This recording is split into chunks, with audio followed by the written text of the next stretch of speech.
خبر خیلی داغ فقط بود که خیلی دوست داشتم راجبش حرف بزنم. این برنامه میس یونیورس امسال قراره که توی تایلند برگزار بشه و این خانوم ها 100% خبر رو دیدین لابد. این موضوع فکر کنم مال دیروز بوده اتفاق افتاده. این خانومای میس یونیورس همشون خب آردی رفتن تایلند و قبل از اینکه این برنامه اصلی شروع بشه اینا مثل که یه سمیناری داشتن، یه ایونتی داشتن و نشون میده که اینا همه نشستن با یه عالمه خبرنگار و اینا. بعد یهویی دیرکتور این برنامه میس یونیورس، این آقای تایلندی، بیاد اینجوری میکنه، میگه که خیلی بده که به حرف ماها گوش نکنید، هر چی ما میگیم باید گوش بکنید.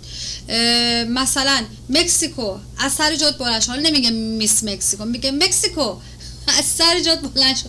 این بیچاره هم بلند میشه، بعد بهش میگه که تو اگر همینجوری هم حرف میزنه. ببین آقای هنری، حالا بذار من بگم بعدا من بگم اتفاقا چرا بد نیست بگین که این دختران بدونن جریان چیه و داورام یاد بگیرن. تو اگر به حرف آدمای خودت گوش کنی و به حرفای ما گوش نکنی دامهدی، یعنی اصلا این کلمه رو تو نمیتونی به زبون بیاری هانی، حتی به زن خودت هم تو خونه یواشکی نمیتونی به زبون بیاری که بخوای جلوی دوربین به میس مکزیکو. میدونی یعنی چی؟ یعنی این دختر میدونی چند سال آقای هنرینا زحمت میکشن تا به این لول برسن. دنیا دارن نگاش میکنن.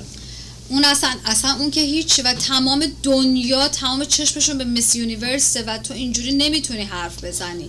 و میس یونیورس میس مکزیکو بلند میشه میگه که شروع میکنه حرف زدن که این حرفت خیلی زشته، خیلی مثلا بی‌احترامی بزرگه. بعد یا اینجوری میکنه نه اصلا من به تو اپورتونیتی حرف زدن رو نمیدم. بعد اینجوری میکنه نه من صدا دارم، I have a voice. میدونید من احساس میکنم آقای هنری، این آقای دیرکتور تایلندی اصلا اینا کلا تو کالچرشون هنوز با زنا مثل یه کنیز و مثل یه برده برخورد میکنن و این مرد بدبخت، میتونم فقط اسمشو بذارم، آدم بدبخت بیچاره، فکر میکنه که همه زنای دنیا اینن، ولی نمیدونه که زن امروز این نیست. زن امروز دیگه گذشت دوران مرد سالاری. اگر هم چیزی باشه زن سالاریه، اگر هم وجود داشته باشه به عنوان سالارها الان زن سالاریه و زن امروز میدونه کجا باید ملکه باشه، کجا باید حرفشو بزنه، کجا، یعنی لیمیت هاشو کاملا میدونه. مریم جون یه کوچولو بذار از این برنامه رو.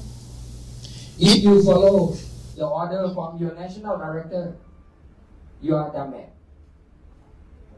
No, not about you. Not about you. Not about you. It's not about me.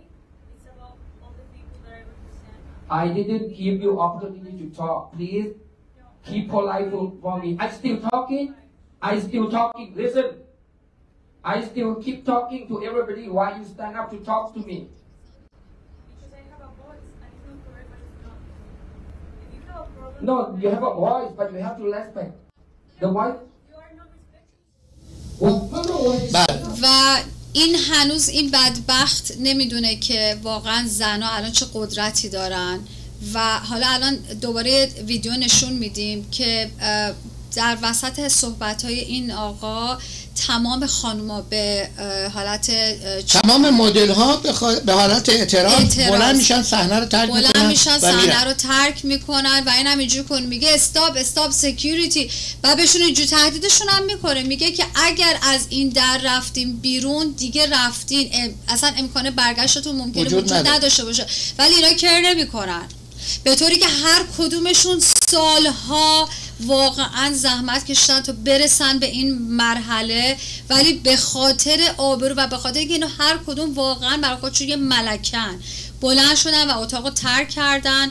و ولی ترک کردن اتاق میدونید به چه برنامه‌ای تموم شد، چه ضرر این آقای گردن کلوف کرد که الان فیلمشو نشون میدیم که همین آقا به غلط کردن افتاد و گریه میکنه جلو میلیون ها آدم که من اشتباه کردم، عصبانی شدم، شما نمیدونید من تو چه آخه کسی که نمیتونه استرس خودش رو کنترل بکنه اصلا برای چی باید به عنوان دایرکتور؟ من فکر می‌کنم اینا همه بازی کثیف پوله.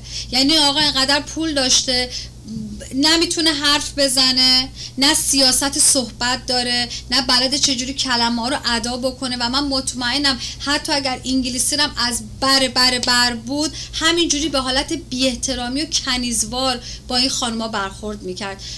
بریم گریه رو ببینیم. گریه رو یا اون قسمتی که خانوما ترک میکنن ببینیم. یه قسمتی که خانوما ترک میکنن، یه قسمتی همون آقا بعدن نشون میدیم که گریه میفرماین. Insecurity. Pit patu. Stop. You know, as a country, you have all my respect. I truly love Thailand. خب اینجا دخترها ترک کردن. بله. حالا بفرمایید که آقا گریه میکنه. نه بعد شروع میکنن از با خود میس مکزیکو ازش مصاحبه میکنن، میگن چی شده بوده که میاد توضیح میده. میگه این آقا از ما خواسته بوده که در تمام ویدیوهای تبلیغاتیشون شرکت کنیم بدونی که اجازه بگیریم از دایرکتور و منیجر خودمون، به طوری که این تو قرارداد تمام میس یونیورس هاست. ببین آبم میخوان بخورن باید با اجازه باشه، باید با اجازه منیجرشون باشه. این که حالا بخواد بره تو فیلم‌های تبلیغاتی این بابا شرکت بکنه که اصلا همچین چیزی نیست و این آخرش هم میفته به گریه. نشون بدین این نتیجه گردن کلفتیه ها، نگاه بکنید.